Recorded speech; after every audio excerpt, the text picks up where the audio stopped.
Hello, everyone. Welcome to The Reason We Learn. I'm your host, Deb Philman. At The Reason We Learn, we aspire to be part of the solution.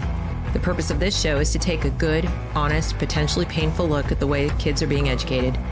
We know we can do better, and this is where we'll talk about how. Let's learn something.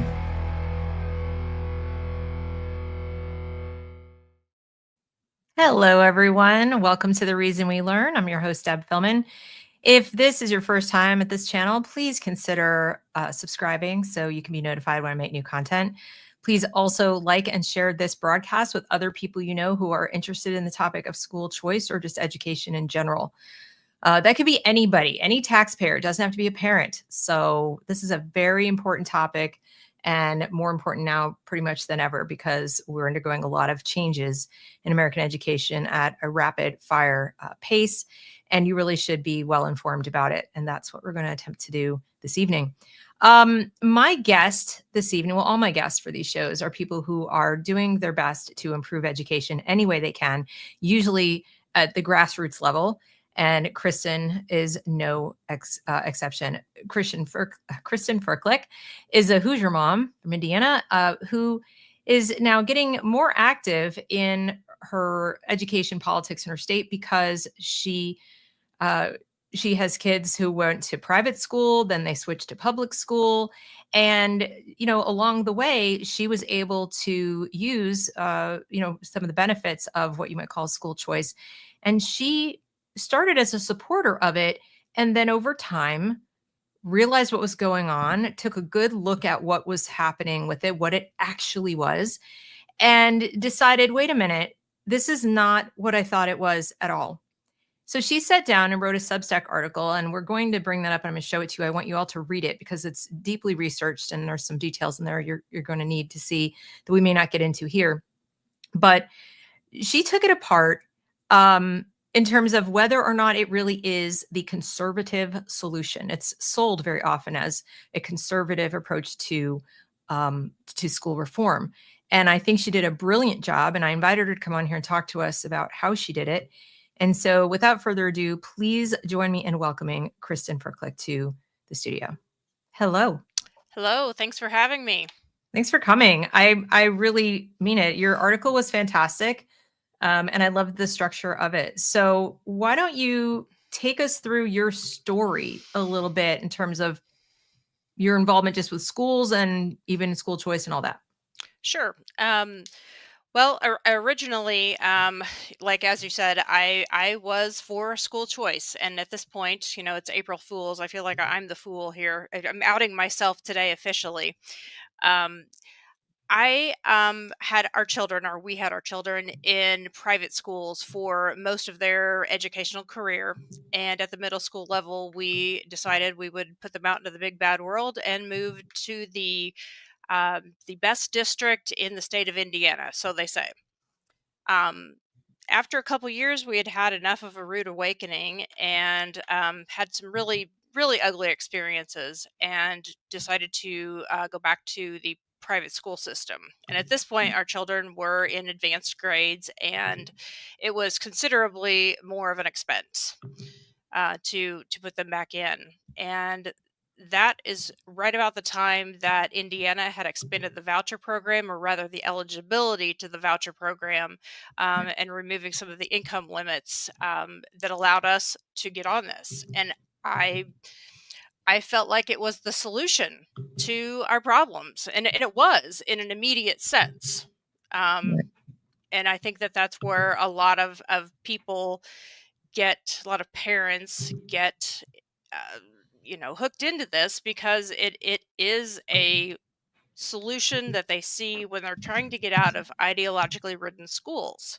Sure. And we were the same. And in fact, I've sung the praises of it in the past. And over time, by listening to podcasts like your own, and through my own experiences, I started to have my eyes opened about the ideology that had creeped into those private schools. And it took a while. It took a while for this to sink in. I don't think anybody likes to be wrong. No. And I'm certainly guilty of that. And I think that's perhaps where there are a lot of people that are not wanting to face up to, a lot of people on the right side or the conservative side are not wanting to confront that. Do you think it's that, or a mixture of not wanting to be wrong about it and genuinely misunderstanding certain principles, or just not really stopping to think the way you've done about things like a free market or what it would mean to shrink government involvement in schools? I think it's probably some of all of that. I know that for myself, I was probably duped by some of the marketing that went into it. You know, fund students, not systems, and just the name itself, school choice. Okay, we get a choice, and it was put to us that we were now using our own tax dollars, but we could now redirect them, which in the past, as I said, most of their career was spent in private schools. So we Mhm. were paying double for through taxes and tuition for numerous years. So this seemed like, oh boy, now's our chance. We can Mhm. we can actually use some of this money now. So it Right. seemed like a win-win. But when you really start to take it apart and match it up with your own values, if you are liberty minded, if you are not on board with the globalist agenda, none of these things are Mhm. congruent in the least. Right, right. I mean, it is put forward mostly by conservatives or so-called, or Republicans. You'll Right. see it in sort of these more red states. They're not really pushing it in states led by Democrats, although I do think they secretly support it for a lot of the reasons that you highlighted. It is Hmm. big government, but they have to kind of like pretend in a way that they don't. Um, Right. and you know, but I think what you've highlighted so well is that people feel like my money is already gone. This is what I hear a lot. Hmm. And why should I pay double just to escape the public school? So they'll use the word escape. Can you Yes. speak briefly to just that word? Because I think language is such an important feature of this entire topic. You mentioned school choice being one of those terms that people are like, how could you be opposed to that? But they also use the word escape a lot. Hmm. And I find that interesting. What would you like to say about that? Well, I find that it, especially paradoxical, because you are having to take the money funding from the state, which we know comes with strings attached, to escape the grasp of the state. So does that make sense? Um, when you think about it, it's you know you start to have pause, and I think that's where I kind of came along bit by bit. There's a crack in the foundation, and you start seeing things. And then, like I said, we saw had some experiences at our own kids voucher schools that kind of put some lights on too. Sure. Yeah. Every time someone says, why are you trying to trap my children in these schools? When I hear that I Hmm. oppose it, or I need to escape the, and I think, well, okay, so you see this schools that are run by the government as Hmm. a day jail for Right. your kids. Well, yeah. Why are you asking the jailer for the keys to Right. a And when different jail? in fact you're just creating a bigger prison, That's what it seems you're like. spreading the prison. But that's the part. Okay, help us out. So, I mean, you're not convincing me. Pretend I'm, one of your neighbors or somebody else who hasn't thought about this the way you have, or hasn't done the research. And, they do the little golden retriever thing. They turn their head sideways. They look at you like, bless your heart, and Hmm. say, but Kristin, it's not though. I'm going to take this money to my choice of school. It's going to be Hmm. my local Christian school, or it's going to be the Montessori school, or it's going to be this other thing. I'm Right. choosing it, No, you're Right. wrong. It's not making the jail bigger. It's a completely different thing. I'm going to take the money and it's going to be my choice. So what Right. would you say to them? I would say you're choosing from a choice that is the government buffet.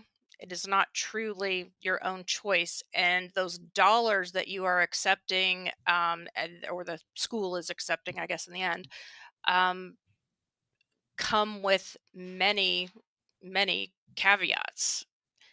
Let's talk And about some of those a bit because you did a great job of listing them, but if you could help us out, what are some of them, for example, in Indiana? well, in the article I highlighted some. There are many, many. But I find some of these were just, um, I don't know. Some of them were laughable. um, One of the items is that the voucher schools must allow the Indiana Department of Education access at any time to look at curriculum, for compliance visits and the like. And some of the other ones that were odd were they must provide instruction on methods of conflict resolution to live peaceably in society. Wow, Um, that sounds really familiar. Where have I heard that before, UN, exactly. UNESCO? Yes, yes, yeah. Yes. Hello, restorative justice. Yes. Another funny one is they shall not teach the violent overthrow of the government of the United States. And I was puzzled by that one. Um, of course they shouldn't, but Seems to um, go without saying. I mean, you're like, they shall not right, break the law. right, Because right.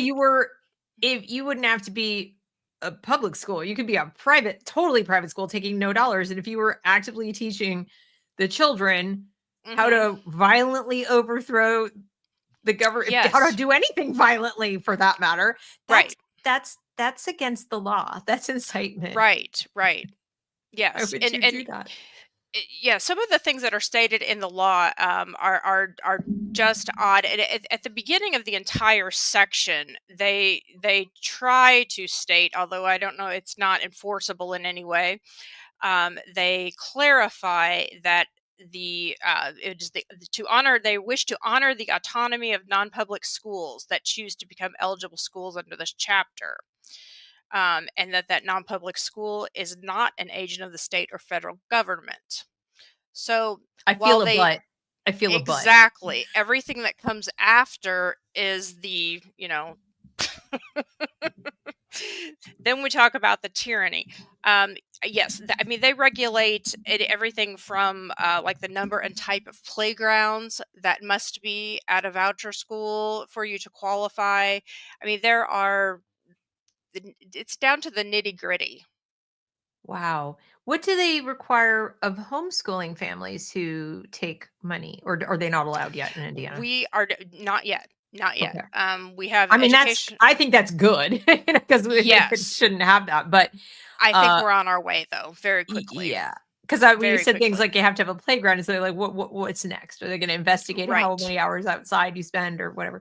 I wouldn't doubt Now it. about the testing, I think I saw Hmm. something in there that they have to take the state test. Yes. I believe you can. I think most of them do just take the regular iLearn test, but I believe they have the opportunity to choose from a kind of truncated list of alternative tests if they don't want Right. to do the iLearn. But yes, there is a standardized testing requirement with the data, of course, being turned Right. over to the Department of Ed.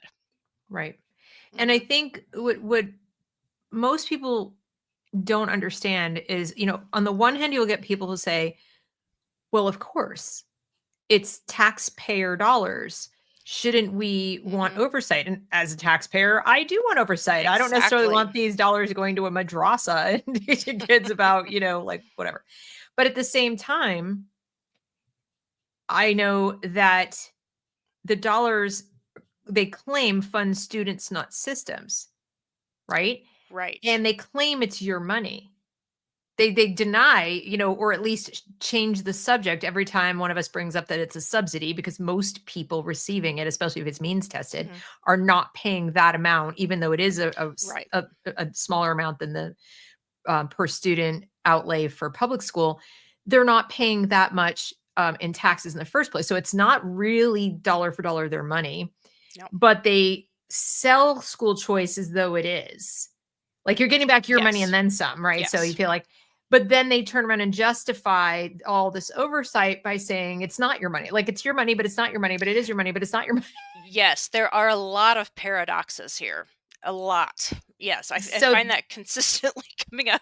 it just depends which angle you come at it. Why so many strings? Well, you have to because taxpayer dollars. Well, okay, then you're telling me it's still run by the government. But no, there's competition and so on.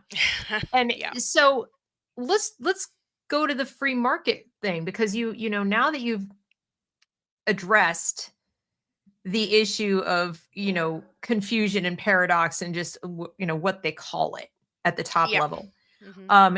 One thing that I loved because I'm a free marketeer, is the way you broke down, and then we'll talk about the rule of law and some other things. But can you talk about the free market system? And the proponents say all the time that when we expose this to free market forces, Hmm. there'll be competition. It will improve all the schools. Because you notice the other paradox is, even though it's being pushed by Republican governors who theoretically are in charge of the public systems, they have no intention of getting rid of those. Right. We're keeping the broken stuff. Yeah, we're going to keep that. Hmm. And we're not going to really make any substantive changes to that. No, Right. we're No. just going to add this third lane of other thing and add another Yes. budget for it. And don't worry, it's going to be budget neutral. No. We're not going to raise property taxes, nothing like that. It's going to be Hmm. the free market. So can you address what you found out about that? Well, I mean, again, I was duped by the argument in the beginning as well. It may make sense. We add more schools to the system, then there's more competition, so things are going to get better, right? Because there's competition. Well, um, going back, I mean, I don't claim to be an economic wizard in any way, but once you actually stop and take a look at this, a free market implies that one is able to participate or not participate. That's correct. In our country, I believe everywhere in our country, I don't know anywhere that is not, we have compulsory education laws. So this is a matter of force, not choice. That That's right. eliminates the free market concept. We're not operating in a free market. And that struck me pretty significantly. All of these things did, and they just kept piling up that this is certainly not sold to be what it is. I wanted it to be perfect because was making my life a lot easier by getting voucher money from the state rather than coughing up thousands and thousands of dollars for tuition. Yeah. Um, I wish it was what they said it was, but it's not. It's Right. not. Um, Right. yeah. I And mean, and that's it in a nutshell, right? You can't say no to that first level of participation of you must participate. Oh, and PS, you must pay for it. right. Yes. Oh, And and by the way, we'll choose that buffet you were talking about. We'll decide what it consists of. Their and golden what corral. comes further down the road? What other musts are going to happen? Because the legislature that you have today is not necessarily the legislature that you have tomorrow. And that is where my biggest concerns come in. Is Yeah. there's short-term concerns and there's long-term concerns. Okay. Um, Obviously we're at the front end of this, relatively speaking, so I don't think we've seen at all what the true intentions or what the true capabilities of this program, these programs are going to morph into. Give it 20 years, what's it going to look like? Sure. Well, Hmm. and you mentioned also, and it's such a great point, I think people forget, because this is being done through legislation, it's being done, as part of like the political process, it will always be exposed to that process. So all we're doing Yes. now is adding a third rail to education, like how abortion's a third rail for, social issues. Now we're going to Right. have school choice will be the third rail in education instead of what it ought to have been, which is should we get rid of compulsory education, which is actually a Yes. valid conversation to be Yes. having in the United States of supposedly free America. Right. But now I feel like with adding this extra lane of public education, the so-called public-private partnership, Right. um, that's going to be off the table. That's going to make public schooling permanent. I truly Mhm. believe, Mhm. and it's now taking the private school and yoking it to the government where previously it had not been. So rather than being Yes. incremental towards freedom, I think it's the opposite. I think it's incrementally moving us toward the eradication of truly private school, with the Yes. exception of those extremely rich, elite, connected people who know exactly, it's kind of like you want a handgun in New York City, you're going to jump through hoops of fire and you better know Mhm. somebody. Mhm. It's going to be like that someday it's already like that for homeschooling in New York Mhm. State.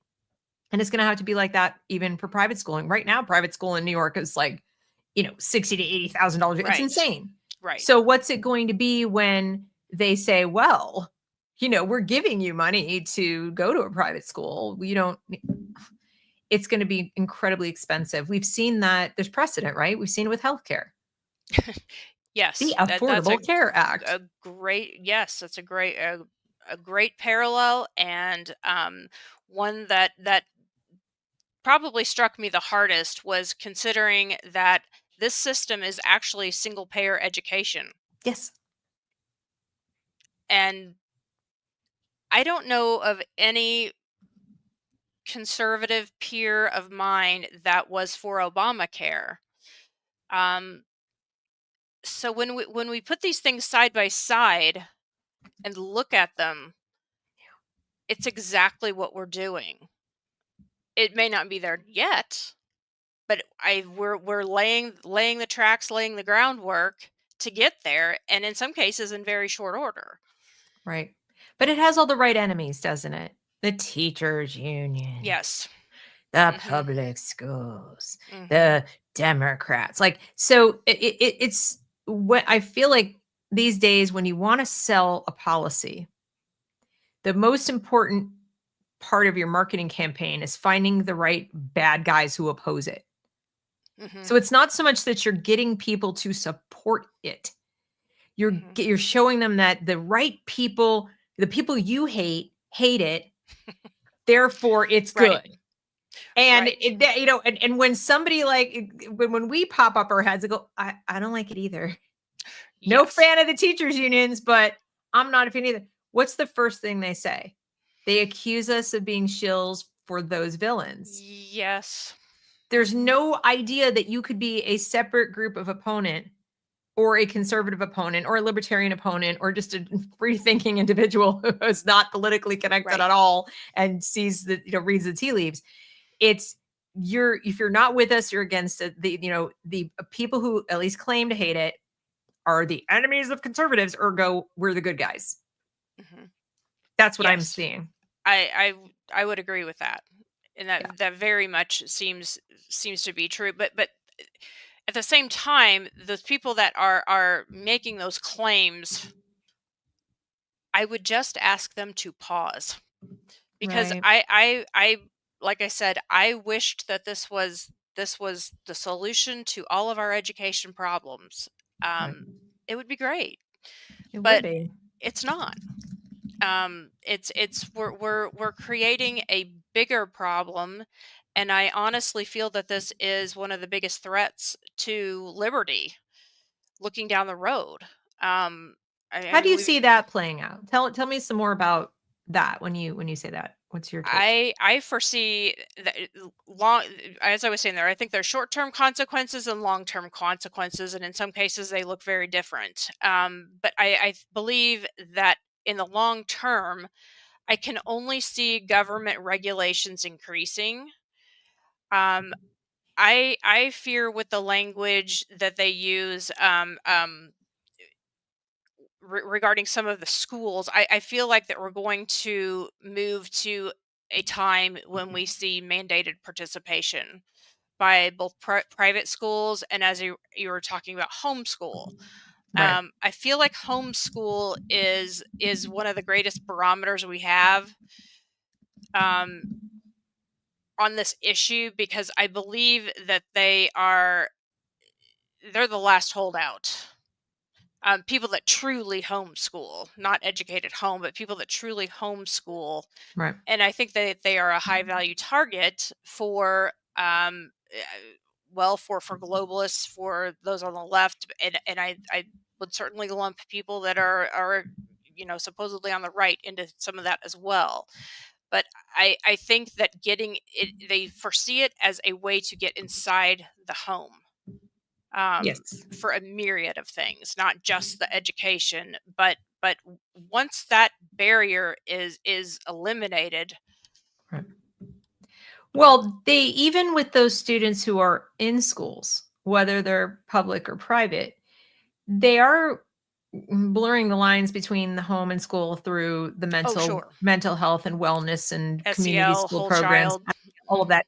By, they're using the children Hmm. as little spies, basically, to divulge things Yes. that are going on at home, and they're planting ideas in their heads that are antithetical to anything parents who disagree with what the status quo is Sure. would be teaching at home, Sure. which could run the gamut. I mean, it doesn't have to be just Christian parents. It could be any traditional parents or any parents who are just not going along with whatever today's dogma is. They could Right. change it tomorrow to, it could be a Republican in office who wants to put Republican like dogma in the school. We wouldn't support that either. We want families to be where, the ones who decide how the children should be shaped in terms of their, their ethics or morals, whatever, beyond what you were required to be in society, like follow certain guidelines and rules, the golden Hmm. rule, whatever.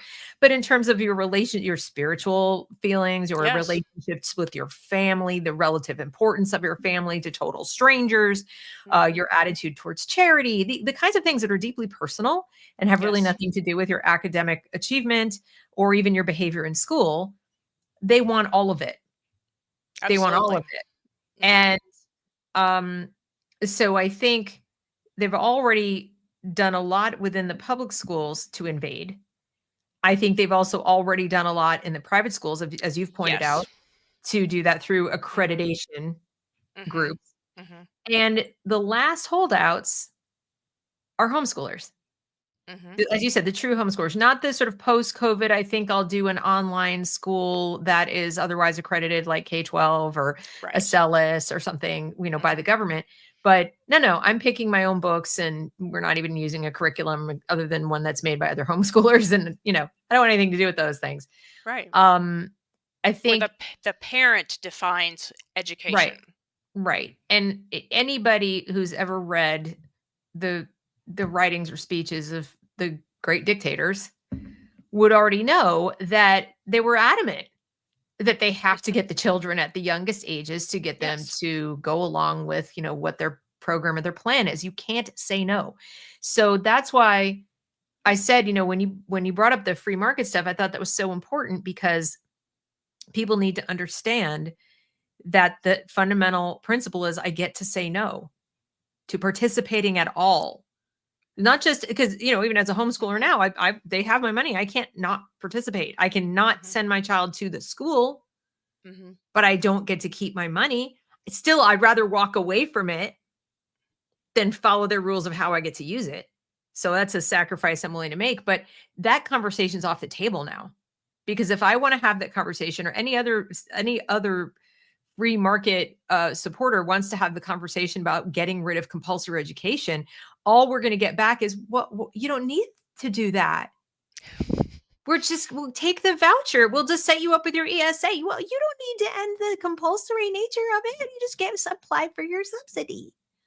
Right. And you're like, no, I think you're completely missing the point. It isn't about the money. It's about the whole thing. I don't want you involved at all. like at all. Yes. I don't want to have a conversation with you. I don't want to come to you. I don't want to fill out an application. I don't want to report back to you. I don't want my home to, someone knocking at my door and say, "Can I see your standardized test, please? Show Mhm. me your attendance record. Oh, by the way, oh, you don't have a college degree? No, sorry, you don't have a high school diploma." So there's nothing free about a system that has a laundry list of requirements and a compulsory nature to it. Yes, and I think the compulsory education component, as you were saying, it is a critical point, and we are so ingrained in the United States that that is how it is. It's always been that way. It hasn't, but we believe that, and to change that paradigm, oh, it's going to be an uphill climb to say the least. I Um, actually think that one of the reasons school choice suddenly became so popular, because it's not new, right? I mean, they've been no, talking about it for 40 years. I mean, they've been yes, talking about this thing. You can go all the way back to 1956, and you could hmm, find the head of the teachers union at the time right, talking about wanting to get into the private schools. So this isn't a new concept. The UNESCO hmm, has been for this for a long time. Now hmm, they just flipped, how are we going to get it through? Well, we'll get it through with the conservatives. And hmm, I think they did that because the people most up in arms during and after COVID, hmm, in terms of what they saw, both in terms of quality and ideological capture, hmm, were the more conservative or traditional parents. If they weren't hmm, politically conservative, they were certainly traditional. They didn't want their yes, kids getting all the sex ed or whatever. right, And so those who saw an opportunity to capitalize politically and financially had that was their golden moment. Like, now we're going to do it. But I also think another motivation was, if we don't get in there now, when people are fired up and just so fed up with this government education thing, the get rid of compulsory education, the abolitionists like me are going to gain yes, traction. The parental rights people are going to hmm, gain too much traction. And we had this golden moment. And I actually made a little meme. I called it Mount Killa Momentum, because it was like we had momentum to regain education liberty, and in come the school choice people, and boom, it was gone. hmm, Suddenly, some of the people who were saying we don't co-parent with the government, we want the government out, were joining hands with lobbyists and people working yes, with politicians and politicians themselves, governors, yes, etc., and saying, "Oh, we have a great plan to do this. We're going to hmm, give you this thing." And it hmm, took all the wind, certainly out of my personal sails. And I think a hmm, lot of other people too, grassroots organizations, had to make a choice. Are we going hmm, to keep fighting for true liberty when everyone's abandoned ship? They're all right, going, don't make the perfect the enemy of the good. This is a step in the right direction. And I'm like, into the ocean, but okay. I hmm, don't think so. But anyways, so um yeah, that's the freedom part. What about the rule of law component? Because as we're talking about the you can't say no, right, right. you address that too. Well, it's constitutional that parents have the right to direct the upbringing and education of their children. Um, that is not the purview of the government. Yet everything that we see is, and Yeah. we've moved now to viewing students as future workers. Not This is not no longer an academic pursuit. It If is it ever in was. If it ever right, was. right, right. It's more pronounced, I guess. Yes. At least they used Um, to teach multiplication right, and reading. right. Yes, yes. We could hopefully we would have some ability to think Yeah. back in the day. Yes. Yet now here we are. It appears that they're wanting kids to pick their vocation when they're in kindergarten.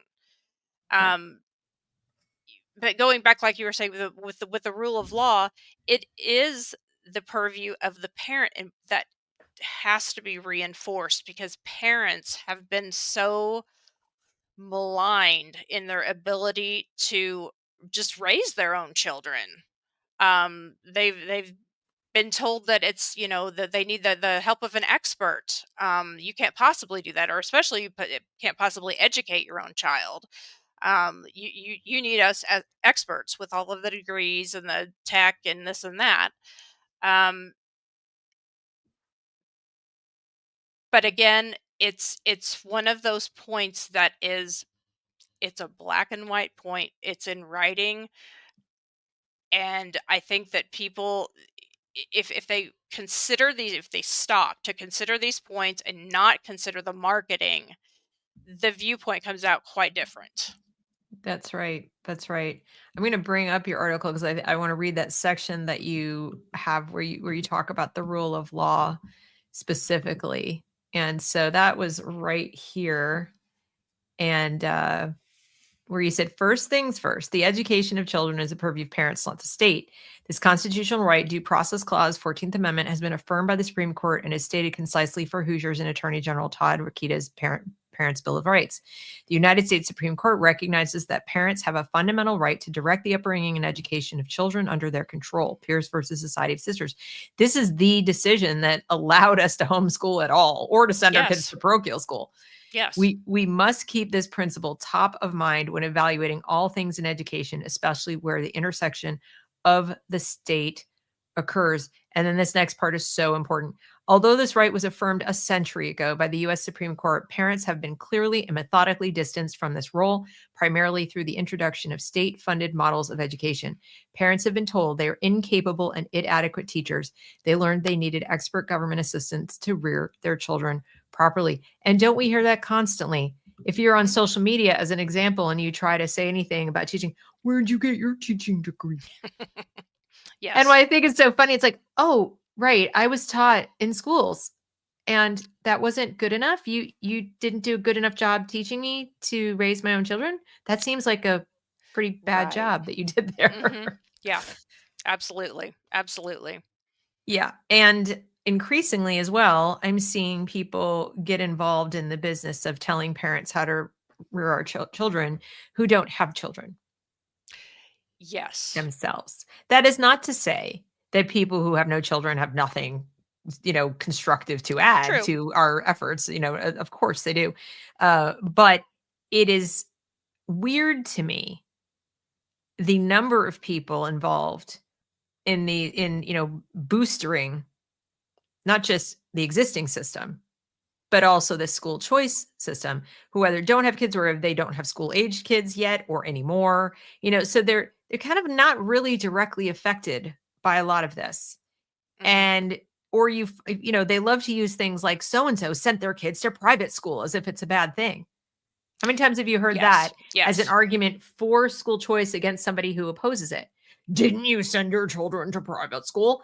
And it's like, yes, as is my right as an American to do. And it really is nothing. It is a non argument to say that Yes. I made a choice for my children, or, I homeschool my kids.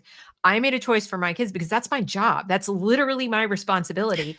Yes. It does not then follow that I Mhm. somehow owe everybody else a codified, system that makes it easy for them to make the choice I made with difficulty. So Right. you and Because your husband yes. had to make lots of sacrifices and a Sure. Leo's, salary Mhm. to send your kids to private school, which then got even more expensive as I got older. So you made those sacrifices while paying double. And then along Yes. come these people and say, "Well, didn't you do that?" And like, wait a second. Yeah, with tremendous sacrifice. And by the way, I shouldn't even have to argue with you about this. This isn't an Right. argument. Right. Yes, because of course, if you send your kid to private school, you're privileged to do that. So therefore, school choice.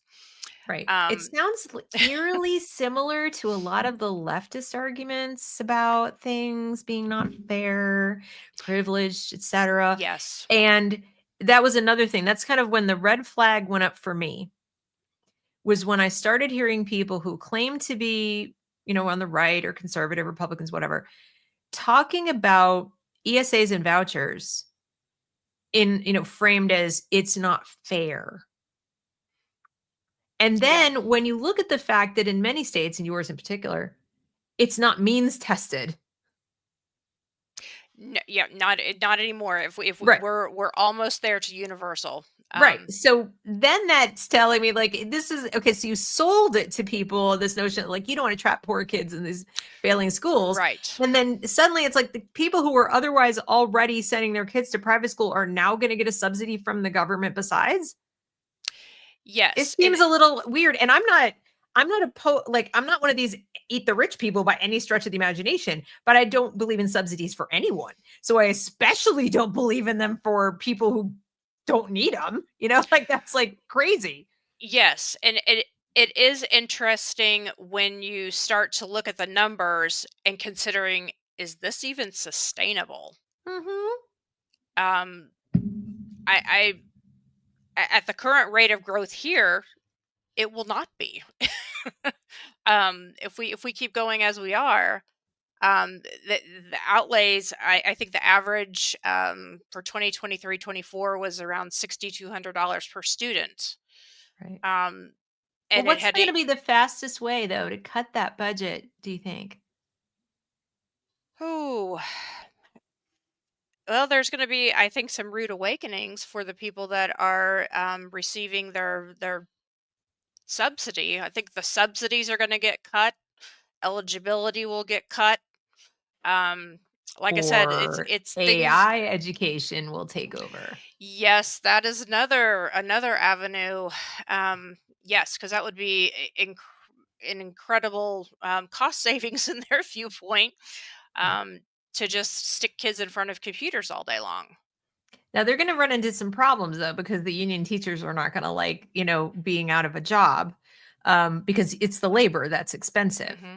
But what they might do, in fact, I think what they will do is use the AI. So the teachers they hire, first of all, they can hire fewer of them. And as they roll, they have a so-called teacher shortage as it is. So they'll just stop Right. hiring, love hiring Hmm. freezes. As people retire, they won't replace them. I think this is what they plan to do. And then once the kids are hooked into the machines where they'll have like 40 or 50 of them in a room, for 2 to 3 Hmm. hours a day while there's a monitor, somebody checking them, they'll sell that data. They'll Oh, yes. harvest the data. Oh, They'll yes. share the data with the companies that make the technology, but that's their means of payment. Hmm. And look at how much money we're saving. Taxpayers, Right. data raping your children all day. It's another win-win. Isn't it great? And it's yeah, kind of creepy. But I think that's probably the direction we're going. And I think given the number of people I've seen involved in school choice lobbying, who, if you follow the money and you Yes. follow the connections, Hmm. it somehow magically leads back to companies that are really interested in data analytics, data mining, data Hmm. gathering, marketing. And when I go on, let's say LinkedIn, and I look for, jobs in education, the vast majority of them are in sales, ed tech sales. For people with teaching degrees. Correct. Okay. Yes. Yes. So, Yes. I mean, That's if what you I put in was there that thought that you was the have case. an education degree, that you're not finding teaching jobs. You're Right. finding jobs editing content for things like Hmm. IXL or whatever. I just saw Hmm. some today, or writing it, but mostly editing it and training AI and Hmm. selling ed tech. Yes. But the number of jobs for actual teachers, they're in decline. And they're usually very specialized. So people are looking for special ed teachers. They're looking Yes. for teachers with reading specialist, experience, or social workers, counselors, things like that. They're hiring tons of those people, which is Hmm. super creepy. Hmm. But the instructors, Right. not so much, not so much. So And I think that the yeah, position's likely to become more of a facilitator. yes. And Hmm. I think that school choice is going to bring that about faster. Because to your point, it's not scalable. Not only is it No. not scalable, but you have, I don't know how it is in Indiana, but in Texas, for example, I've spoken to people there. Hmm. You've got, I think, over 60 districts that are mostly rural, in which there is Right. no private school, period. Right. So Right. what are they going to do? That you can't, we have equality under the law. You can't tell the people in those rural areas, you can't have ESAs, you can have this. So companies will pop up to meet the need. They might be digital, it might be, online. And this is going to change that. But all of this to say, that what you said about the rule of law and the parents' right to direct their education, they're just like blowing right by that. And they're Yes. saying, but we're giving you that because money, except not, right? Yes, it's the They're just bright not. shiny thing that we're all distracted by. Right. It's really not freedom when they just give you a new list of government approved choices. Because to your point, they can move those goalposts any day of the week. Yes. They don't even need a new election to do it, if you think about it, Kristin, because these True. are run under your state Department of Education, and those kind of regulations and The things of that nature, administrative, the yes. administrative rules, whatever, Yes. they can change those anytime Yes. they want. Yes.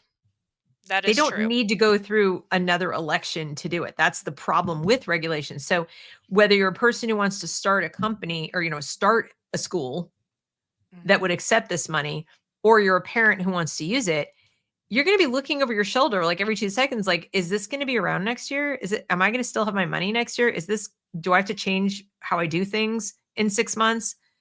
It's Yes. a heck of a way. So then you have to start and think, who will be the people who can afford that level of chaos, or who can afford to influence government to have less of it for themselves? Mm-hmm. The big boys, the big companies, Oh, yes. not the mom and pop little micro school, whatever. And the Wall same with the Brothers and parents. Right. And the mm-hmm. same with the parents. Which groups of parents are going to be able to fight back and get their needs met, as far as don't do this to us, do give us that, et cetera, the lobbying side for the parents. And again, it's going to be the squeakiest wheels, the ones that give them the most political clout or the most money. Yes. And that is going to be a very difficult battle. Right. Especially in states like mine where we're supposedly a red state. I would say we're very much in the purple range. But supposedly we're red. And but the things that come out of the legislature certainly do not match, Right. especially in education. I mean, it's quite the opposite if you want to look at a a Republican platform compared to what they're doing. Right. Um, More to what you were saying, I fear the mandated participation, when that will come forward, when they'll say, because there are a few schools that are private that do not accept vouchers here. They're few and far between. There are the holdouts, but what happens when they decide, no, if you're a K through 12 school, you must accept this voucher money, and the same with homeschool. Right. Well, we've seen that again in healthcare, in the medical profession. Yes. If you are a medical office, a doctor's office or a hospital, and you want to serve, any patient with, who is of a certain population, or take any, let's say, Medicare dollars or whatever, Mm-hmm. you have to take all of them. Like you have to follow all the rules. Yes. So let's say, for the sake of discussion, that you had, a long-standing patient who's suddenly a Medicare patient, and you want to keep treating that patient. So you're saying, okay, well, I'll take your Medicare. You now have to open up and take it from everyone, Yes. or you have to cut that patient loose. So if you have private schools who are currently serving a population of people, and that's, these are their students, they've been there since kindergarten, and they're not, let's say the school goes K through 8, or maybe it goes all the way, and the kids are arriving at, 5th grade, and the parents are like, guess what? I now have, yes, whatever, you'll take it, right? Mm-hmm. And they don't want to tell all these, these are their students, no, we're not taking this money. And they all get up and leave. Exactly. Or even if 10% of them get up and leave, it might be a problem for them. So let's say, they say, okay, well, we'll take it from you guys because, you're already in here. Nope. It's now and always, or never. Mm-hmm. It's not, we're going to take it for this amount of time until you graduate, and then we're not going to take it anymore. Once you hook into that, you're going to be in. And then the pressure will start to do things like lower the standards for admission. You can't be so exclusive because you're Yes. taking taxpayer dollars. Lower the standards to advance from grade to grade because we can't have a kid repeating a grade or whatever. I'm sorry, you can't kick people out if they're not performing because it's now taking public tax dollars, et cetera. So I just see, and I'm not saying all of these will happen. I'm saying these are potential likely to happens if we go by what has happened in other institutions and other industries Yes. when government dollars are involved. And that's why, I think there are some private schools are saying, yay, we're going to, this is going to be great. More Oh, people will. yeah. And then Mhm. there are those who are biting their fingernails, wondering what they're going to do because they don't want to take the money. They don't want to change Mhm. and meet the government demands, but they're worried if they don't, they won't be able to stay around. Yes. Yes, trying to stay competitive and yes, and keep their enrollment at an appropriate level is I think it is becoming more and more difficult because there are parents foresee these other options where there's not going to be any out of pocket expense for them Yep. because of course the tuition has magically rested right at that level of reimbursement from the state. Isn't that So amazing how that yeah, happens? yeah, Yeah. yeah. And I'm Hmm. sure it won't go up either like the colleges did once they started getting subsidies as well. So no, surely that won't happen again. Right, right. I'm just That I'm just this evil naysayer who wants to trap people oh, at the same, schools. same. I am as well, but I find it is amazing that it seems like we have on blinders as a group of conservatives to not test this against our our some of our conservative golden rules, and they do, we think it's going to magically disappear with school choice. The government's going to suddenly run an efficient program. I It's never happened before. Why now? Well, and I think full disclosure, I'm not technically, and I've even been told recently, you're not a conservative. I'm like, well, you know what? You're right. I guess I'm not by this definition. I'm what you Oh, would call, right. I'm a free What is that marketeer. exactly? Yeah. Right. I, you know, I believe in the free market. I believe in free speech. I am an Yes. abolitionist when it comes to government involvement in education. Now, Yes. whatever that makes me, I guess that's what I am. I don't do the tribe thing, but certainly I'm more aligned with conservatives than with the left. Right. So Yes. that's why I'm kind of over here going, what are you doing? But increasingly what I'm realizing is that there really is very little difference when it comes to fiscal policy anymore. Like I grew up during the Reagan years, and I Mhm. think there still were small government Republicans somewhere floating around. Mhm. Even Newt Gingrich, with his Congress, even when Bill Clinton was president, I think he really wanted to shrink government. We did have a balanced budget and so forth. But I think at this point it's purely social. I just don't meet many people who are dedicated to reducing the size of scope of government. There are some, True. but they're so few and far between. In the middle, we got Yes. Rand Paul and Massey. That's it Yeah. at the federal level. And then when I look at the state level, North Carolina General Assembly, it's a joke. Like, are you sure you guys are Mhm. Republicans? Like, the Right. only thing I think that makes them Republicans is that they want us to have permitless concealed carry. Okay, I guess that's not something Democrat. It's never going to. The governor's never going to sign it. It passed, Mhm. both houses, but it's never going to get signed. Mhm. But that's about as far as it goes. That and maybe we'll pull some porn out of the library and abortion bad. But when it comes But to so it is social. It it's is confined social, to social issues. Yes, I would agree. Yeah, I think we've had in the recent past maybe two that I would call truly conservative legislators in our General Assembly here, even though we're a red state. right? Um, I mean, yeah, isn't it sad that like you have to vote for Republicans if you don't want communists? right. but but at the same time, you're like, but do I really want a corporate fascist? Like that's not so much Yes. better. And there's so much of that happening here with all the public-private partnerships and the NGOs, and I mean this is truly a cash cow It really in is. the administrative side. Yeah. There's nothing that I would call conservative about it, because in addition, even if you set aside the fiscal side and you just look at conserving or preserving the rights of parents, Yes.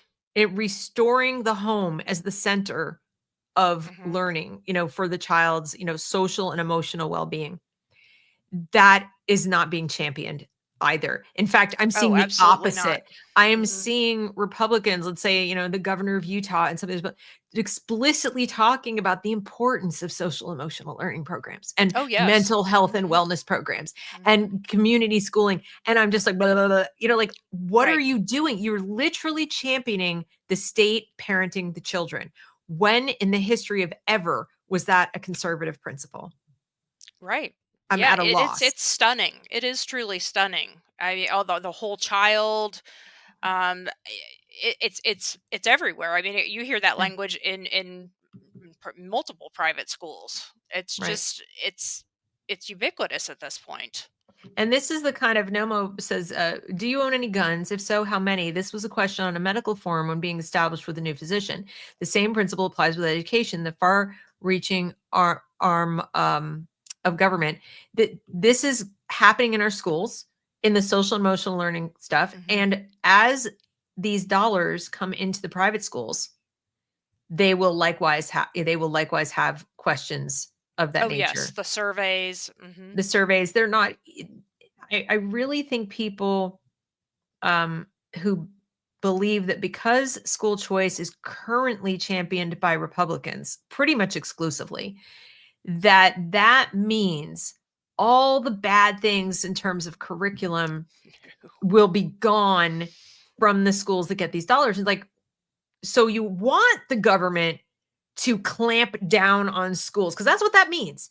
If you're saying they'll make that stop because of these dollars in my hands, and you're not saying I have choices, you're saying I want them to put a program in place that gives them the power in private schools to restrict their speech to these things. Now, I might agree with the substance of those restrictions, but that's still a violation of their right to teach in the private school what they want, because you want to use the public dollars to restrict their speech when it's speech you don't like, but you don't want them to use it. So that's another bit of hypocrisy that I'm hearing. It's like, well, this will get rid of the DEI and this will do this. In what alternate universe do you think that taking public dollars and funneling them into a private school is going to magically erase ideology that you don't like?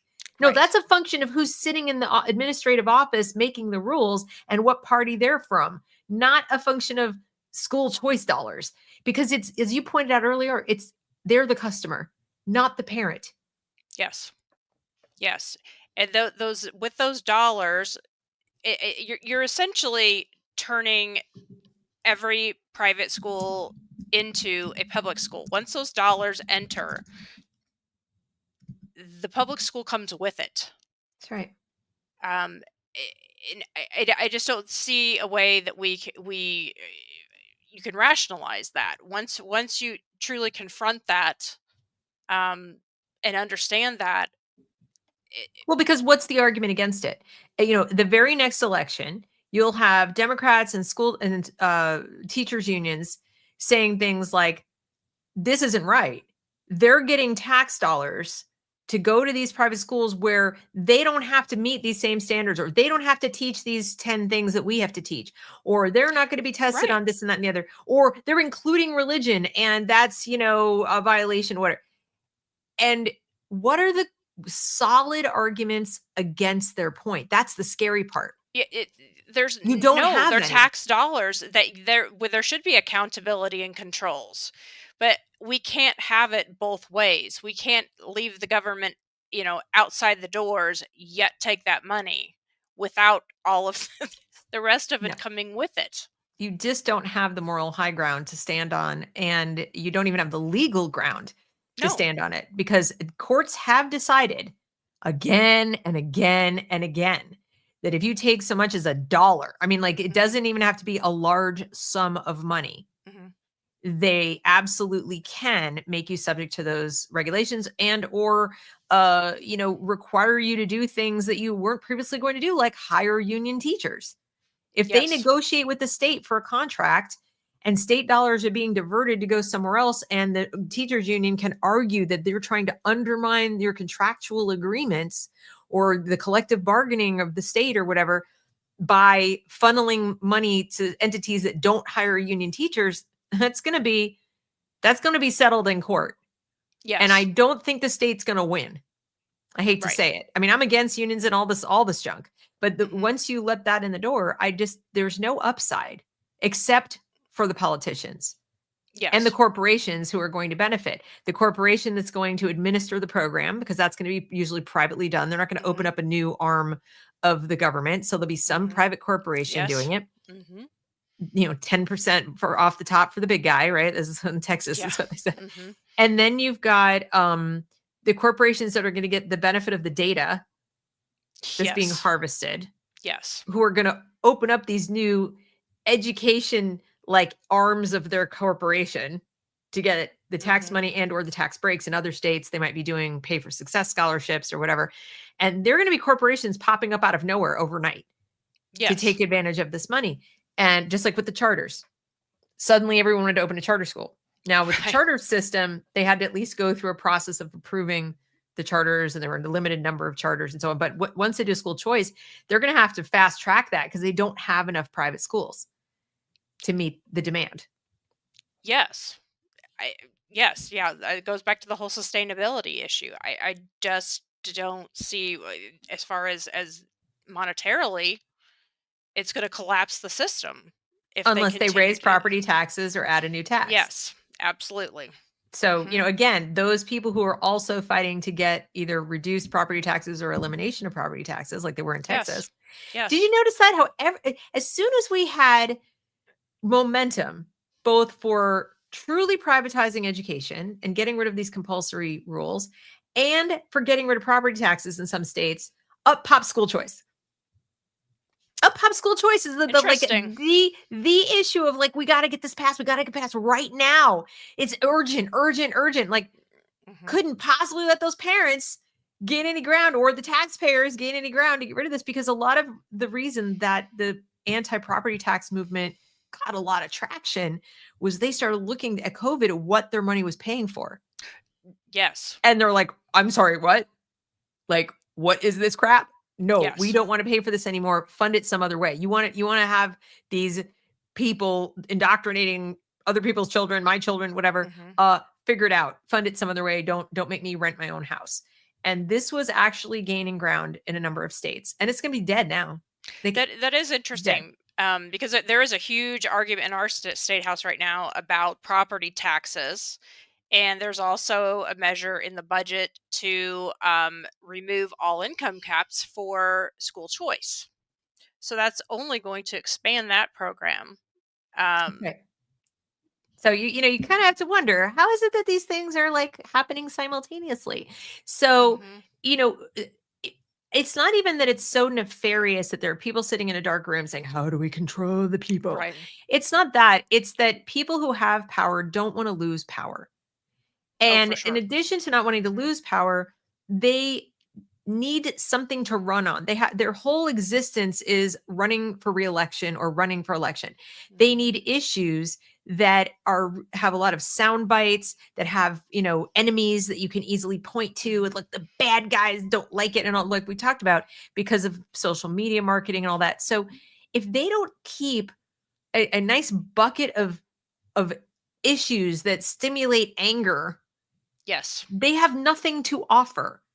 So, Yes. nobody ever got elected saying, "So yeah, vote for me and I'm going to do nothing. I'm going to Right. get out of your way and just kind of sit in my office and take some phone calls and, There are some of hopefully those, not have but to do anything." Right. But what I'm saying is, I'm going to do nothing in terms of, I don't think we sure. need new laws. I'm Right. just here to safeguard your liberty. Nobody got elected doing that. I wish they did, Right. but they don't. They get Yes. elected going, "This is what I'm going to give you. This is what I'm going to take from your enemies. This is what I'm going to do." And so It's I think politically expedient. that's it. So this is one of those issues that I Mhm. think is absolutely full of that. There are so many constituents who want it or who are rationalizing that they can somehow turn it to their benefit, even when they don't like it. I've talked to people who run private schools and private education, alternatives. And I've asked them, are you going to take the money? Mm-hmm. And the answer consistently is, well, what are my options? Like, I don't know what I don't feel like I have a choice. And I'll say, but you do have a choice. Isn't that ironic? This thing called school choice is putting people in a position where they Right. say, I don't think I'm going to have a choice but to take the money. And then I'll say, why do you feel like you don't have a choice? Well, because if I don't take it, I'm going to lose, most of my students and families and probably go out of business. I can't figure out how to grow without it. I can't, I'm just in a bind. Well, I'm sorry. Any policy that puts people in a bind to have to do the thing that the government that's not really incrementally moving you towards choice and liberty and free markets. That's quite No, the opposite. That's absolutely. exactly the opposite. It's what we saw in Absolutely. healthcare. So I think you've done a fantastic job of explaining that. And then the last thing that you brought up, so you had a free market system, the rule of law, and then just the liberty, which we've just gotten done talking about quite a bit. And you mentioned about honoring the autonomy. That one just seems like a joke to me. We want to honor Yeah. the autonomy with Right. what, like a bow, a Yeah, curtsy, right. Yes, and I then, think okay, that's we're done. absolutely what that is We just honored you. a little nod and then we're off. Yeah, find it funny how they say honor as opposed to respect. Like, it was nice while it lasted. We honor you. Yes. Yeah, as opposed to we're going to preserve, we're going to respect, we're going to Yes. defend. No, it's honor. Honor. Such a mealy mouth You little get way a of putting it. plaque. That's what you're Yes, gonna you get get. a plaque. You get a plaque. You get to keep your name. We're not going to Yeah. literally call you part of our thing. So honor can mean so many different things.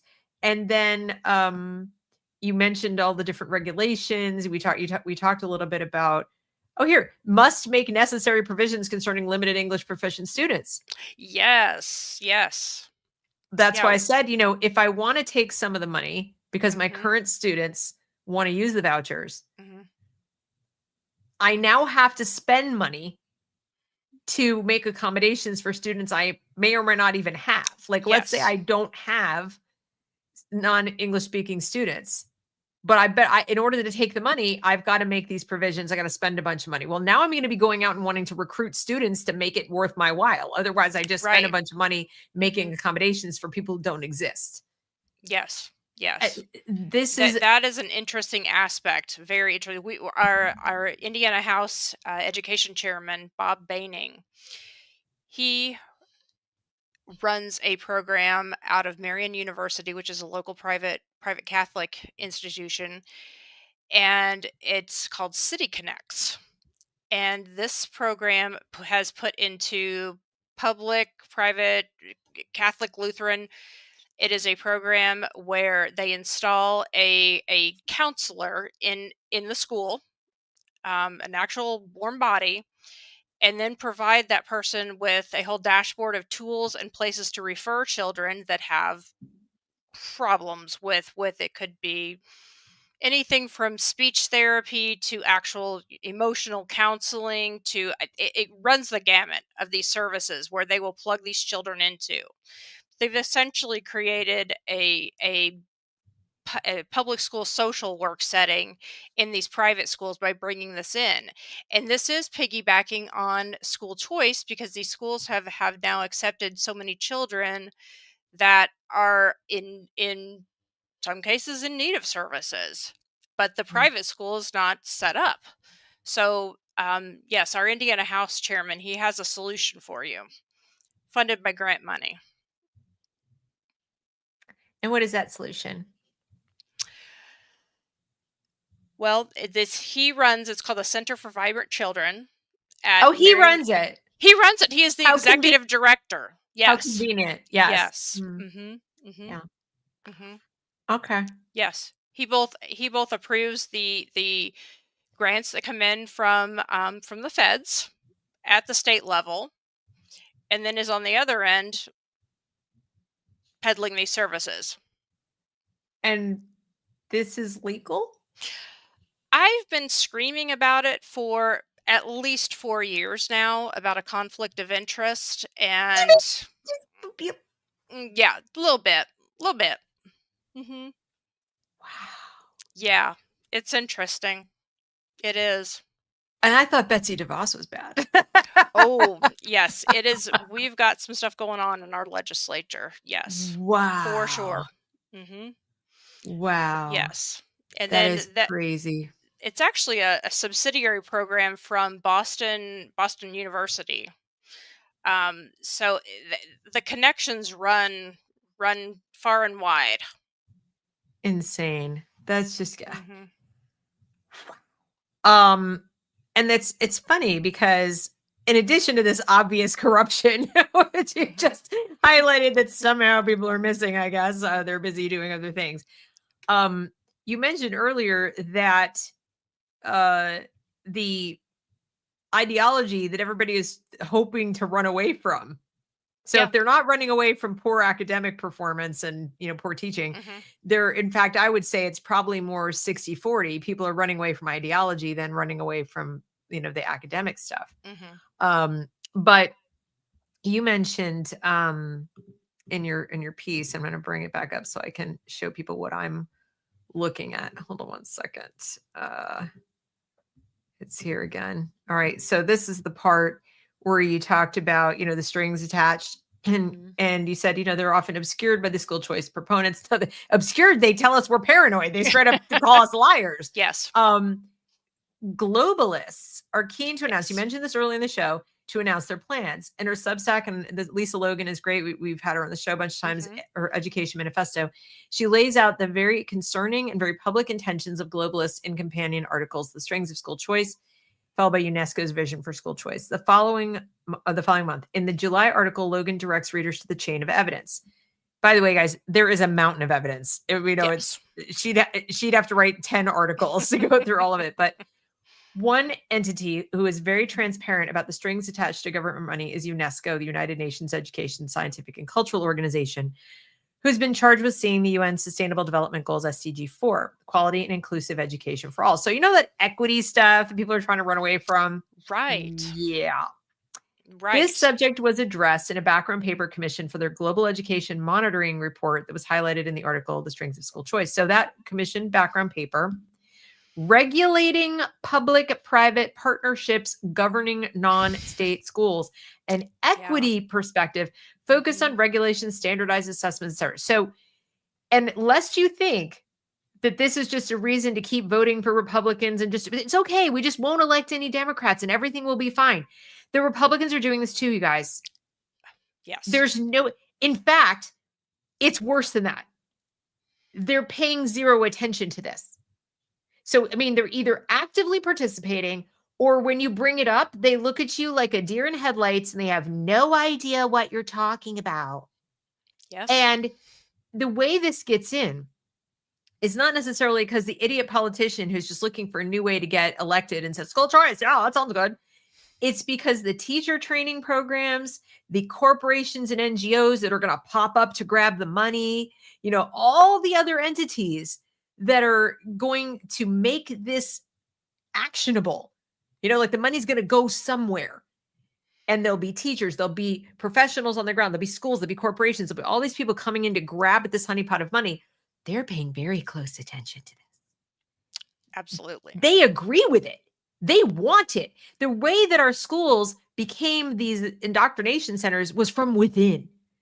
The teacher education programs trained the teachers and the administrators and everybody, and it came up that way. It wasn't like some strong hand of government came down and said, you will do this. That came later. That came after the pressure from within the institutions said, you're not going to have the endorsement of the teachers union if you don't do this thing. You're not going to have the endorsement of the blah, blah, blah. You're not going to get the money from this giant NGO and our support unless you do this thing.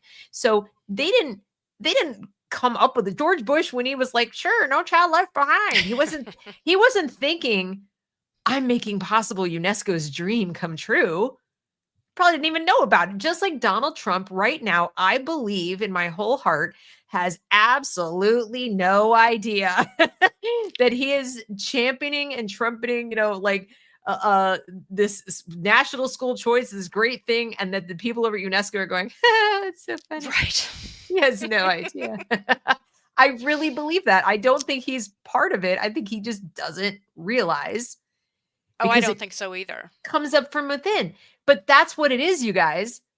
So it does, they're using you. They're using conservatives. They're using Republicans like they always freaking do. When I say they, by the way, I'm talking about the people who simply want more control over your lives, whoever they might be. They either want more control or they want more of your money without having to work for it. The easy way, where it's just Yes. like given to them by gun to your head. So those two groups of people are loving this. And don't be fooled by their, Brandy Weingarten with her popping veins and how much she hates this or whatever. Like, don't be Yeah. fooled. That is an No. act. She No, loves this. absolutely. Yes. Yes. So this ideological capture is not going. It's part of this. Forget it's not going away. It's part of it. Oh, it's intrinsically a part of it. It is embedded. Yes, absolutely. And I worry, people seem to be relying on these executive orders that's going to fix everything. Well, they only Yeah, last as long as the administration. true. And And it doesn't honestly, mean they will be undone. It just means that whatever is in place will then morph to become the product that the next administration wants it to be. yes, yes. And bypasses us, the voters, altogether. True. Yeah. It is. It's what I have found also very frustrating about the executive orders is on both, federal level, Trump's, and then our governor, also put in executive orders regarding DEI. I have yet to be able to get confirmation as to whether or not that applies to school. They've said executive branch on the front end, and then when we start talking about schools, it's kind of, Right. gets very murky, and trying to nail them down on that is. Well, here's the problem. DEI has been in existence since the 70s. It's just gone through many different names. Yes. And in some cases, when it first came to be, it didn't have a name at all. It was just one of those things that was happening. And then it gradually became more codified, and then it got some names and so on and so forth. So then they ended up calling it DEI. And I personally believe they gave what already existed a formal name to create a market for DEI, consulting and all that kind of stuff. I think it was a marketing gimmick to make work for people who are otherwise not skilled to do much of anything, and to just grab hold of a lot of money that, from corporations and so on. A lot of these things are sort of make work projects and money-making schemes where you feel like we can just bully people into paying us if we, use social pressure. But it was already happening. I read the book about Thomas Sowell. So there were a couple of books. I've read a lot of books about Thomas Sowell and Thomas Sowell books, but the one that was called, oh goodness, it's got a name like it's like Maverick or something like that. But it talks about when he became a professor, when he first became a professor. I think it was like late 70s, early 80s. And already they had certain kinds of DEI like quotas in place for students to try to increase the number of African-American students in colleges and so on. And he was dealing with this in his classes. And he got so frustrated because on behalf of the students, because he said they are the ones being ripped off because they really shouldn't be at this school. They could do very, very well at another school. But they're in this school because, Harvard or whatever needs to fill a quota, and they're going to flunk out. Like if we keep our standards where they are, they won't succeed. And that's what was happening. So then when that started happening, then they changed the standards. So this ends up having this effect. And I think over time, it just kind of morphed and became this DEI thing. I also think that you started to see more of the critical theory stuff coming in. But none of this, the bottom line point of all of this is none of it is going to be undone by school choice. No. They really don't have anything to do with each other in the sense that, one is predicated on getting rid of the other. And I would suggest that it is more likely, just like with the property taxes, just like with government fingers and everything, that is more likely it will entrench it and drive it deeper underground to where it will come out in things like new regulations about the admissions policies, the discipline policies, free lunch policies, transportation policies at private schools. Yeah. All Yes. of which they can argue are about, fairness and equality and all these things. But when it comes right down to it, they're also another way to quote unquote level this so-called privileged playing field. If the presumption is false, but if the presumption is that everybody who was already in private school was privileged, as opposed to parents who scraped and saved and made sacrifices and, lived in a little shoebox of a house so they could send their kids to private school. No, it's all rich people. But that will be the argument. Otherwise, it's unfair. Otherwise, it's not equitable. And unfortunately, when you're talking about public dollars, there is an argument to be made that it has to be equitable. You have less of a leg to stand on to root it out. Yes. And when you're right, once it goes into private schools, it has that ability. There's no more transparency. And we can't complain anymore. It's a private institution. Isn't that funny? It's like At you least can't the shell. complain. The justification will be it's public tax dollars. But by the same token, it's like, well, don't come complaining to us, the private institution.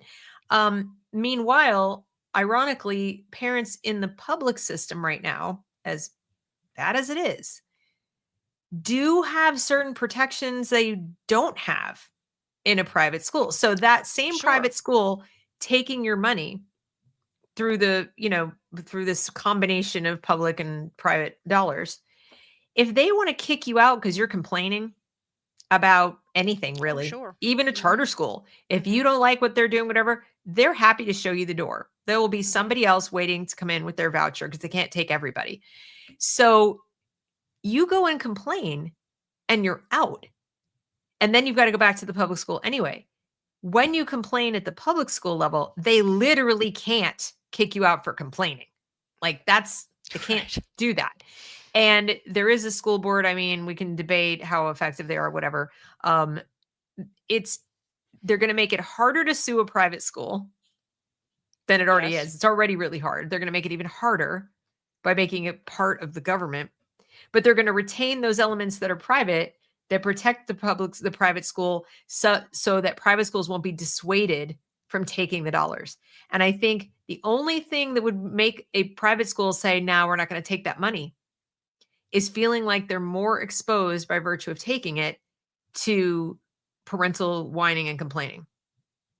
Because one of the things, their autonomy that they're honoring, one of the things that they currently enjoy is the option to say, yeah, this isn't a fit. You're not a family that we need in this community. They'll get to keep that. But that's about all that they'll get to keep. Yeah, that makes a lot of sense. And that just means parents will have even less say than they do. I mean, already I've met with parents from private schools who, even without public dollars, have said that it is extraordinarily difficult to hold your private school accountable. People say, well, you'll, vote with your money, you'll vote with your feet, in theory. But when your only place to go is back to the failing public school, plenty of parents keep their mouth shut. Plenty of parents just go along to get along. They don't want to rock the boat. To complain about critical race theory at your private voucher school. I've been there, and if they could have thrown me out of the office, they would have. Right. I've complained a few times at the charter school that my kids attended for a while. And, they made it very clear that there were other people who would be perfectly happy to go there if I was not happy with what they were doing. There was no concern whatsoever with, oh, we hear you. No, it's just, you can go somewhere else. You don't have to be here. Right. And they're right. I didn't have to be there. But at the same time, they were taking tax dollars. Mm-hmm.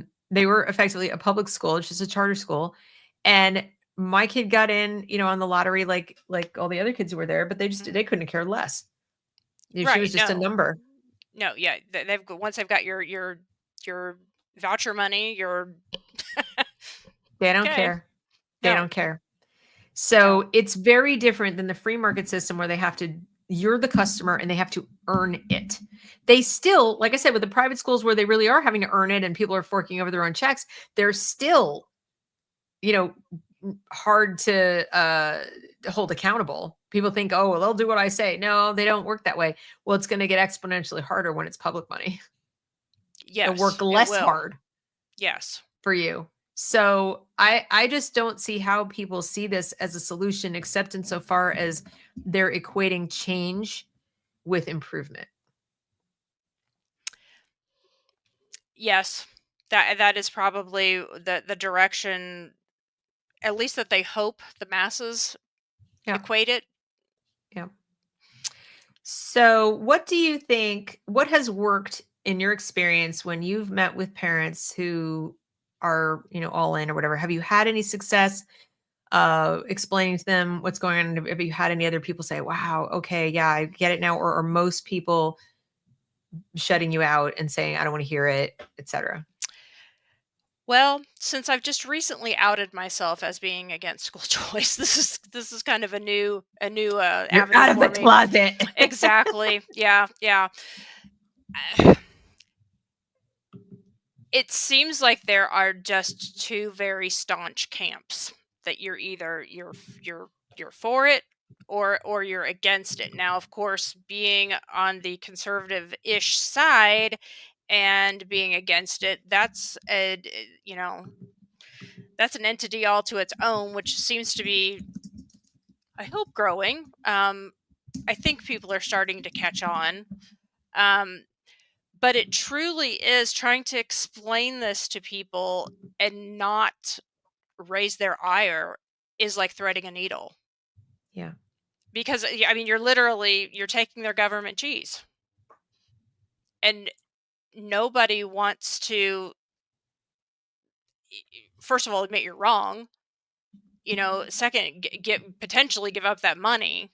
Um, it's just a much more convenient way to go by keeping your blinders on.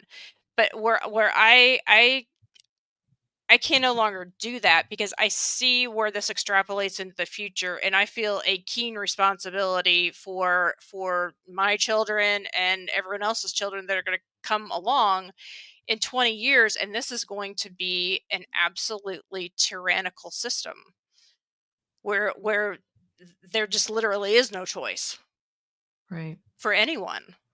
And I think they're going to extend it to, you got to send them at 3. Yes, yeah. Yeah, I see that coming as well, where, they'll call it universal preschool.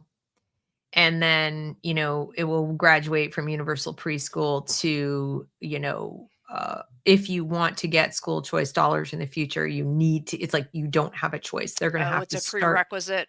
It's a Mhm. prerequisite. You have to have gone through preschool. We need to know that you're ready.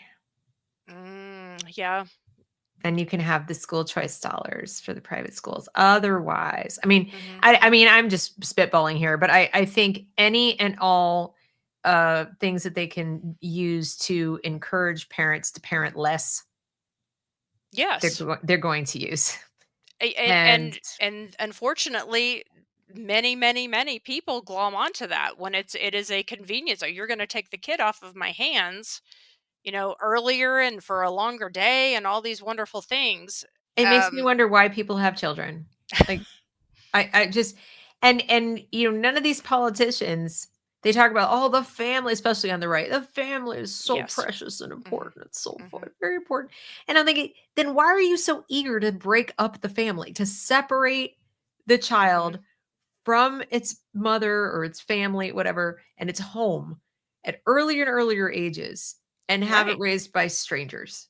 Like, Yes. why, if the family is so important, then, and you say, well, they'll get to choose. I'm like, yo, is one of their choices not doing any of that? Right. I opt out. I just want to Yeah. opt out, because not Hmm. having an opt out to me kills 100% of the moral high ground of the state when it comes to education. Mm-hmm. You absolutely cannot claim that you know what's best when you're giving people no choice. Let them figure that out for themselves. If it really is true, they'll figure it out pretty quickly, won't they? Yes. Yes. And from hearing all of the politicians are talking about how you're getting your own money back for these subsidies and so forth. If they truly believed that, why are they taxing us in the first place? Just leave it in our pocket. Well, that would make they'd have to work to get elected. I mean, if they can't bribe us with our own money and our own freedom, Mhm. what do they have to offer? I mean, it really just comes down to that, is we have a system that is set up in such a way that the very people we're electing to be our representatives are incentivized to not represent us, to do everything but Yes. represent us, and actually to actively work against our at least against our liberty, if not our best interest. And I would say working against our liberty is against our best interest by default. True. Doesn't matter what amazing intentions they have. It doesn't matter. Even if, and I've said this before and people look at me like I have three heads, even if government schools worked beautifully, even if we were graduate, look at China, right? They have government schools. The kids read fabulously. They write Right. very well. They Mhm. can do math circles around our kids. Mhm. They don't have an independent thought in their heads, most of them. Okay. Right. I mean, I taught ESL to Chinese kids for 3 years. Very nice children, very obedient children, very knowledgeable in terms of academics, but they absolutely believe what they're told, most of them, or at least certainly put on a good show. If they Yeah. don't, they put on a good show, and their parents, like the most important thing is getting them into the best school and all, whatever, towing Yes. the party line. And so I would say to people, don't be, it's not even about whether they work, whether the schools are effective. Mhm. Our test scores are so low. Like, yes, that's just further evidence that the government shouldn't be doing it. But that's not the only evidence. The main evidence is you don't get to say no. It shouldn't Yes. be doing it because you don't get to say no. And this is America. This isn't China. This isn't Germany. This isn't, these other countries. We have rights. I realize that 100 years of public education has rendered us incapable of Oh, understanding that concept, yes. but we do still have them, at least on paper. And Yes. they're only going to be on paper if we don't start defending them. Yes. Yes. Yes. I believe that we have a disease of compliance in this country. It's it's stunning, and it's sad for our children. It really is. And when you even suggest to children not to go along, to get along, if they've been through schools, they look at you like, Right. they'll say in one breath, I hate school. School is dumb. School is the stupidest thing. Oh my God, it's such a waste of my time. When am I going to ever need this stuff? Blah, blah, blah, blah, blah. But in the next breath, you're like, okay, well then let's not go anymore. Just homeschool or something. The kids are like, what do you mean? You can't do Mhm. that. Nobody does that. I don't know anybody who does that. That's weird. Right. Yeah, it's So, very weird. Mhm. it's like, I don't want to be the weird one. Mhm. People are going to make fun of me. Don't say that. Mom, don't go complain to the teacher. Didn't you just tell me that assignment was the dumbest thing you've ever done? And I just looked at it. It is the dumbest thing that anyone's ever done. And I can't believe this teacher's assigning this. And I want to pick a bone. Mhm. Mom, you Oh, cannot yes. do that. Oh my God. This is, and you're like, wait, how is this happening? That my child is like, don't rock the boat. Right. And that's what we're doing. That's the message we're sending. You send them for all these years. What do you expect? By the time you get to middle school, they're like, don't complain. Shh. Yeah. Mhm. Even when they are coming home every day going, I hate it. I hate it. I hate it. It's miserable. It's stupid. I Right. agree with you. It's miserable. It's stupid. Let's fix it. No. Right. So We can't possibly fight back. No. no, can't do that. Yeah, I love that. It's a disease of compliance. That should be your next article. You should write your next article called A Disease of Compliance. Why no one's listening to me about my first article. Oh, yeah. Yeah. Yes. Well, I do, like I said, I think it's a great piece. Again, for those of you who've either just come or you're in the chat, I pinned the link to her Substack up at the top. please go read it, because there's a lot of detail that we didn't go into as far as the musts and, the list of things in Indiana specifically. And I think it's really important that you look at that list, because that's Indiana's list.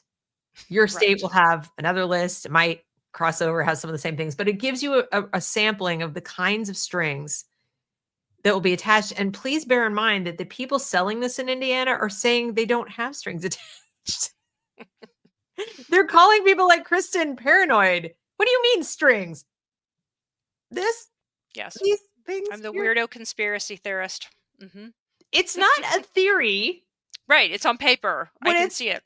it's got numbers. It I see 2151 4-5.3. Right. That's not a theory. That's real. So yeah. So you're gonna want to go read that and share it with your friends. And I think if people you speak to are saying, accusing you of whatever like that we get accused of, maybe the best thing, tell me what you think of this, Kristin, is just to ask them what they will do if, give them a couple hypotheticals. Okay. So you take the money, you put your kid in school, and everything's going great, gangbusters, and a year from now, 2 years from now, they tell you that you have to do, pick something out of a hat, that you have to do this other thing to keep the money. Or if your child doesn't achieve it, this and that, they're going to take the money away from you, or worse, you have to pay it back. Oh, yeah. That's happening in a couple states too. What will you do? What's your plan? I mean, I think people are so eager to grab at it that they don't, like, you took the time to say, wait a minute, let me project this out 10 years, 15 years. I Yes. don't think a lot of people are doing that. I think we're very, very short-sighted as a culture. Right. And especially our legislators. I mean, I don't think they can extrapolate beyond 2 weeks sometimes. No. Well, and the other question I always ask people is, what's in it for them? Yes. Nobody, and especially not government, but nobody gives you anything for free. They're not giving it to you. They're not really interested in, making sure you have an easier life or whatever. That's what they might say, but what's in it for them? And then when you figure that out, when you figure out what they get out of it, what the proponents of this are getting out of it, then I'm hopeful that more people will start to question more things. They'll be like, wait a minute. So they're getting how many kickback? Wait, so what company is getting Right. wait, so like the guy in Indiana. So he sells a program. Wait, what? Yeah. Yeah. So we can say things like follow the money, but that's almost too simplistic. It's more like, no, just please go check what these people, what's in it for them. Why are they doing it? Why are they suddenly forking over billions of dollars to get people elected, to campaigns, to get people elected? They're not doing it out of the goodness of their heart. Yes. And I So can present all of this here, but until someone, like you're saying, digs down and does their own homework, yeah, I don't believe it's going to really truly sink in. Just no, maybe as a in articles like it are exactly. a signal that there's a problem. Exactly. Yeah. So what can people do? So they can follow you at Scorned Logic on Substack. They can follow you Scorned Logic also on X. Yes. Is there anything else locally that you need help with, or would like to put out a call for people to help you with anything you're working on now? Right now, I'm just kind of watching a few bills at the state house. The whole thing has gotten bogged down, as I was mentioning, with property taxes. So there's not been a lot of focus on a lot of the education bills. And luckily, the one bill that did come up that was going to regulate homeschool, that one just got kind of silently went away in committee. So, Mm. but I expect that'll come back around. And as I said, I'm really looking at homeschool as a barometer to just everything that's happening in this realm. Mhm. So Yeah. I'm talking with a lot of them and getting some perspectives from them as well. Okay, great. So if anybody watching this, or knows somebody who homeschools in Indiana, or who does themselves or thinking of it, you might want to get in touch with Kristin and just, give your perspectives and definitely I would suggest personally that you get very active, very fast Yes. in this school choice thing, because even if it doesn't affect you now, it will. Yes. And because the other thing people forget, as we talked about with the free market versus controlled market thing, is when school choice dollars, whatever, start feeding in even to the private schools and the private sort of clubs, sports, all these activities, it has an impact on homeschoolers in that people who previously served the homeschooling community suddenly see an opportunity to grab hold of some of that money. Yes. Start lobbying to get it and change things on their behalf so they can get it, or start modifying their curriculum so that they can get it. This happened. We were using an online sort of private school for some synchronous classes and for our homeschooling. So there were certain classes that I, like math or whatever that I wasn't teaching, but it was synchronous. It was like you had a teacher and everything. And it was affordable, loved it. It was not political, great teachers, everything. And I was talking it up to all kinds of homeschoolers. Oh, you should totally use this as a way to augment what you're offering at home. Because I had high school kids, I mean, there are things you can't teach all the subjects. Yeah. And then this is in Utah that they're based. And I'm not in Utah, but they serve the whole country. But because of that, and they now became eligible to take their particular school choice dollars and also get in on pulling in some public school stuff, even though they were a private school. I started noticing changes in the curriculum. And my daughters would say, like, hey, Mom, you might want to take a look at this, right? So I'm looking at some of the stuff. And I'm like, wait, whoa, whoa, whoa, whoa. What is happening? Now, thankfully, it never went completely off the rails to crazy town, but they were lowering standards like at a rapid clip. Yes. So what I had liked was that it was still very high standards, more like what I remember from school, reading great books and having to write papers and all this stuff. And suddenly it was like, no, we just had to go on and comment in the chat about what we think. I'm like, what happened to writing papers? What? Right. You guys are like chatting with each other about this stuff? Yeah, because, and then my kids were like, there's a lot of new people in our classes. And I think they're from the public school. I'm not really sure, so this was happening. And, not to disparage these other kids, but this is what they were getting. Instead of the homeschool population, which made up like 90% of the kids using this, it suddenly went to more like 50-50. And that dramatically changed the way they presented the material. Oh, sure. Yeah. Same material, but they suddenly had to like bring it down. And I remember contacting them and saying, all right, can you help me understand what's going on? Because I don't want to lose, the quality. And they said, well, we're under a lot of pressure because reasons, blah, blah. And that's what I'm trying to say to people is even things you use as a homeschooler that are private will suddenly have to change to accommodate these kids. Otherwise, they'll get in trouble. They'll either have to say no to the children, like we can't take your money and we can't take these kids, which is going to get very hard financially, or they are going to have to do what the state says. Yes. There's no ifs, ands, or buts about it. So they were holding the line at SEL last I checked. Like, we're not doing Castle SEL. We really don't want to do it. We really don't want to do it. But I have a feeling they probably have caved since then. That was like 2 years ago. I bet they've caved. Yeah. I bet it's being worked in. Yeah. So subtly. there's only so long you can hold out. So that's something to keep in mind.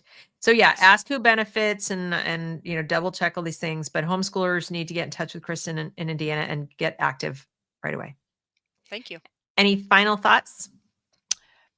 Boy, I think we've covered all of what I can think of. I'm sure we could actually go on for hours about it if we really wanted to. If for no other reason than to kvetch a bunch, because exactly. it's frustrating, isn't it? I mean, it is really frustrating to see this so clearly. And it wasn't that the way, like when you figured it out, where you'd like, I can no longer unsee it. Right. Yeah, oh, for sure. Yes. Once you see it, like you can't unsee it. That's exactly what this problem feels like. Yes. And as with most things like that, you're walking around with people who don't see it yet. And you're like, Yeah. Yes. So, Absolutely. yeah, it's very frustrating. I guess the way I would position it is we actually have nothing to gain by telling anybody this. We really don't. We have nothing to gain out of No. this. No, absolutely not. Just a bunch of grief, I suppose. And it is a more difficult and delicate battle because you're trying to convince people that have been on your side, so to speak, for so long. And Yeah, now we have this divide, and exactly. trying to get people to see it is very difficult. It is. It is very difficult. Mhm. So, but you know what? If it's hard as far as just listening through a show like this, definitely go read the article. I think the sometimes reading and seeing evidence is better for people. So if Oh, you're watching the I agree. show and you feel like, oh, I agree with them, but I have a friend who doesn't, or my spouse doesn't, or whatever, share the article with them because maybe if they read it in black and white, it's there's less emotion. It will be easier for them to digest.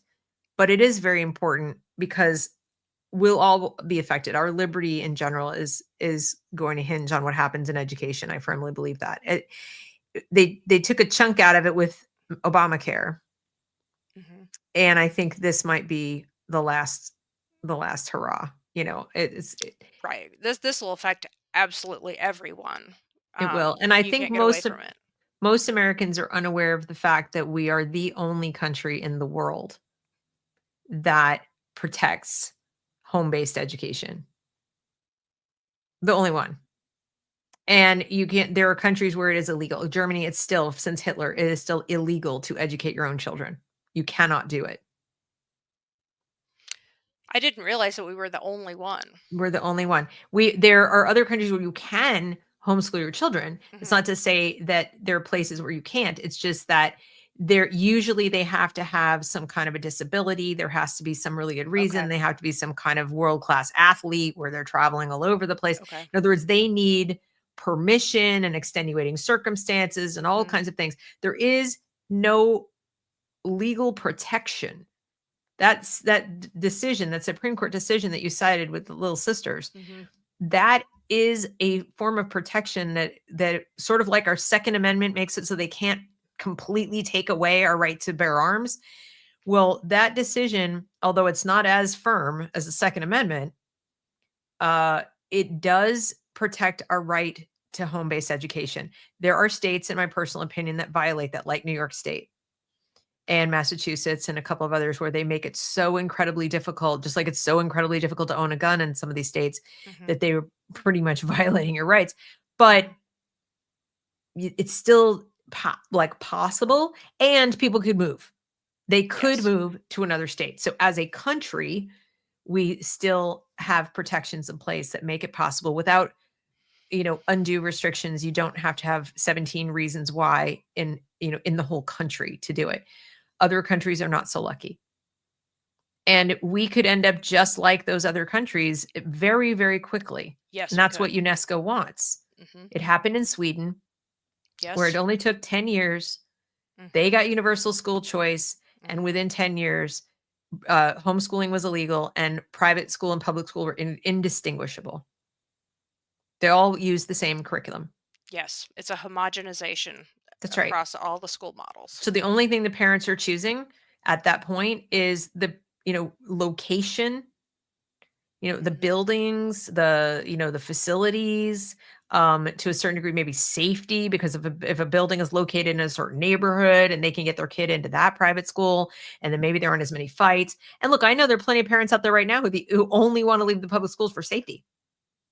That's like the number one reason is I don't want my kid getting beaten up in the hallway anymore. And Yeah.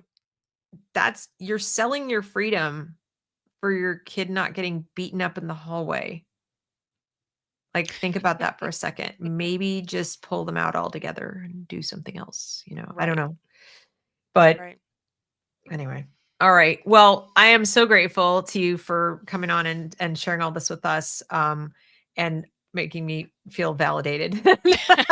Well, thank you for having me. I appreciate No, it. no, it was my pleasure. And keep at it, because like I said, this is a great article. I know there's more. I want to see that one. I want to see the curse of compliance, or whatever you called it.